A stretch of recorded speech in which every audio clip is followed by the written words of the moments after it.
Hello everyone, I hope you're all doing well. In the previous video we talked about أهلة يسألونك عن الأهلة, about that verse and couple of other verses, but there was one verse. It seems like it was not very clear for a lot of the audience and a lot of the brothers and sisters. So I decided to make this video to make it a bit more clear for you. So please, if you have not watched the previous video, the video right before this one, and I will put the link in the description below. If you have not watched it, you really have to watch that video before watching this. Otherwise, you're going to be like, you're not really going to have any idea of what we are talking about. You're going to be lost a little bit here. So please watch that before watching this, or if you watch this, at least go back and watch that right afterwards so that you know what exactly we are talking about. But it became a little bit confusing for some of the brothers. So we talked about verse 189 of chapter 2. It's the verse that they say, they ask you, يسألونك عن الأهلة. Then it says قل هي مواقيت للناس والحج. So we went through that verse. So in order to understand this verse better, I just want this to be very clear for all of you. We have to simplify that. So let's simplify this verse together. So they ask you about AHELLAH. So keep in mind that AHELLAH here is plural, right? So they ask you about AHELLAH. So it has to be 3 or more. So the kind of plural that it is, and I'm not going to go through detailed Arabic grammar, it has to be 3 or more. But it says, say AHELLAH is, and then Allah gives us the definition. So the definition is right after that. قُلْ هِيَ. Say, and then Allah gives us the definition. What is the definition? Allah tells us that AHELLAH is مواقيت للناس والحج. مواقيت for للناس means for people, and Hajj. So it's very simple. So whatever, so AHELLAH is technically, what we can say, AHELLAH is our X. Let's look at it as a mathematical equation. So this equals X. So our X is basically AHELLAH. So whatever the meaning of this is, that is our AHELLAH, correct? I think this should be very easily understood, that Quran is giving us the definition of AHELLAH and what it is. So mawaqit again is plural, right? So let's simplify that. To understand this better, let's simplify that as use the singular portion of it. Let's say mawaqit, let's use the singular form of mawaqit, which is miqat. So miqat is the singular for mawaqit. So let's say miqat for people and Hajj. So this would be X, right? And whatever this is, we'll multiply it by 3. So because it has to be at least 3. So you want it to be 3 times, right? So is miqat for people and Hajj. So that is the definition of AHELLAH. So now the question is, what is a miqat? So what is a miqat? We in the previous video we looked at 2 verses in the Quran. Inna yawm al-fasl kana miqata. The day of judgment is a miqat. That's the best example. The day of judgment is a miqat. So what does it mean that the day of judgment is a miqat?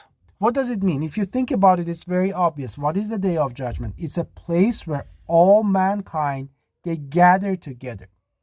So it's a gathering place at an appointed time. So the day of judgment is a gathering place at an appointed time. I think we should not have any disagreement about this. This is Quranic, but Allah uses the word miqat in the Quran a lot. So this should be very easy for all of you to understand the definition. A gathering place at an appointed time. So in the context of that verse, why would people want to gather? Because it says مواقيت للناس والحج. So we definitely know it has something to do with Hajj, because the verse actually talks about it, right? It says Hajj. So the verse actually mentions that. But remember, it's not only Hajj, there is also Umrah. So the last 4 months of the year are Hajj, but the rest of the time people do Umrah. So that's why Allah says Mawaqita linnas wal Hajj. Allah mentions Hajj referring to the last 4 months of the year, but you have to keep in mind these gatherings happens even when there is not a Hajj going on. So what happens during Hajj period? These caravans come from all over the region. And what happens usually in the true Masjid al-Haram, even in the current one, but think about it, put yourself back in 1400 years ago. So we didn't have airplanes, we didn't have cars. So people would come in these big, huge caravans that they would come with camels and horses and donkeys and all those good stuff. They would come over there to the region, in the area, in the vicinity of the sacred mosque or al-Masjid al-Haram, and they would do what? They would put up tents over there outside the city. Remember, there was no hotels back then like we have today. People would not go to like a 10-story hotel or anything like that. So people had to stay outside the city. Otherwise, all these population with all their camels and everything, they would create a chaos in the city, right? So they would put up tents somewhere outside, and then they would start the Hajj process. And they would call these areas as miqat, because these were areas when they would put up their tents, and then from there they would start the Hajj process. And they would go in the morning, they would do Hajj, and in the evenings and at night they would come back to their tents and they would sleep. So again, you have to remember the context within which the Quran was revealed, and it's about 1300 years ago. So they didn't have hotels, they didn't have those things back then.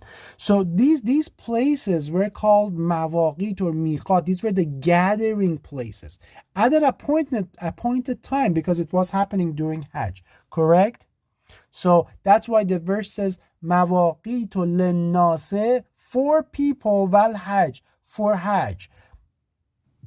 So this would be the definition. So say AHELLAH is mawaqit, it means gathering places for people and Hajj. So this would technically be the definition: gathering places that happen at appointed times for people. So it means people from all around the world back then, from all around the Middle East, from Africa, from Syria, from Iraq, from Yemen. They would come, and at appointed times they would gather in these areas. They would put up their tents. They would go in the state of Ihram. It means the Hajj starts, you are in the state of Ihram. And during the Hajj period, they would go to the sacred mosque, al-Masjid al-Haram. They would perform their Hajj, and then they would come back at night and sleep there up until the Hajj period was over, anywhere from 3 to a few days, and then that caravan would leave and then next caravan would come. So it was a big operation. So I'm going to show you a small graphic, so hopefully that helps you with the understanding of this concept. So this is my drawing. It's very bad. It's just a hypothetical example. It's not to scale. Just imagine this circle here. This was the Kaaba. Just imagine, and imagine that this is basically the area around this square is the area around the Kaaba. Let's imagine that this is al-Masjid al-Haram. So this square is al-Masjid al-Haram. So from the east, and this is the east, from the east, people from Iraq, from Iran, from Persia, from all over the east, they're coming here. So imagine that there is this dedicated area here from the east. This is one miqat. This is the miqat, or the gathering place for the people of the east. And let's say from the north, which is the direction of Syria, people are also coming. So this would be the gathering place for, again, I have not seen this. I don't know. This is just as an example. I'm just introducing this to you as an example. I don't know how, if this was exactly like this, from which direction they would come, but it's just something that makes sense. And again, imagine if people were coming from the side of Egypt, from the west, and then this would be their miqat, or their gathering place. They would put up their tents here. And from the south, it would be the Yemen, and people would come and from this direction, and they would set up all their tents here. So this is where they were. Again, the same here. And then from here, from here, you literally start the Hajj process. You go into the state of Ihram. It means that you are actually doing the Hajj. And I'm going to go over the Hajj process. Quran is very, very clear and descriptive about the Hajj process and how it should happen. It's very clear, very explains it in detail for us, details it for us. But so at this point, so people, what would they do? People would come, and just in the mornings they would go, they would perform the Hajj, they would Safa, Marwa, Arafat, they would worship over there, stand prayers and glorify and praise the Lord, do tawaf, do all those good things. And then in the evenings, they would come back to their own gathering place, their own tent, and they would do this for as many days as it would take. It's usually from anywhere about 3 days to a little bit more, sometimes about a week. And the same with all these. So these were the mawaqit around this. Remember, back in the old days, as I mentioned before, there was no hotels, there was no accommodations like we have it. That they did not exist back then. So these people were all around the house of Allah, and they would go worship. Again, the same story. And at nights, in the mornings, so I'm going to put AM here, and in the evenings, in the PM, they would come back, sleep, and they would restart the same process here. Again, AM, and then PM, and again in the morning come back, and then PM. Imagine if all these caravans, and there were a lot of people that used to go there, if all of them wanted to gather inside the city, it would be chaos. It would be revolution. It just, we're talking about the small cities back then. We're not talking like big cities like we have with hotels and all those things. These were tiny cities. Cities were back then very small, so that they could be defended from invaders. So that's why you had to have, logistically, you had to have these gathering places outside, and from here really the Hajj process starts. So this is the miqat. These are the mawaqit. So these are 4 mawaqits. At least we know at least 3 gathering places around the area of Al-Masjid al-Haram, or the sacred mosque, before. At least 3, because Allah uses the word mawaqit. So hopefully this, so it just don't, my point is, don't pay attention to what AHELLAH, the root system and all these things. It's just, the root system is another hadith. So sometimes it works, sometimes it doesn't work. You have to pay attention to the Quran. Quran tells us what the meanings of these things is. Root system without support from the Quran is just another hadith. So it's just, you have hadith from Sahih Bukhari, Sahih Muslim, and then you have hadith from root system, a dictionary that someone else wrote. So it's not that Allah did not send down that dictionary. Did Allah send out that dictionary? No. It's a research of some men that just, based on what the different various regions, their dialects, they have come up with a encyclopedia or a reference for what each word meant in each region. And think about it. It's just something that means something in Egypt might not mean the same thing in Petra, which might not mean the same thing in Yemen or in Syria. These regions that each had their own dialects. They were very tribal back then. Even right now, if you go to Syria, if you go to Egypt, the words have different meanings. And now we have internet, we have all these things. Back then, they were tribal. They didn't have this connection that we have now. So you cannot trust solely on the root system at all. And please do not do that at all. That's a big mistake. And that's why Allah tells us what the definition of AHELLAH is in the Quran. So think of AHELLAH as an X, as a mathematical equation, because Allah right after that tells us what the meaning of ahillah is, and that's the mawaqit linnas wal hajj. And I did demonstrate to you what miqat means. It's a gathering place that happens at an appointment time. And this is the gathering places that, as you can see, for people, gathering places for people.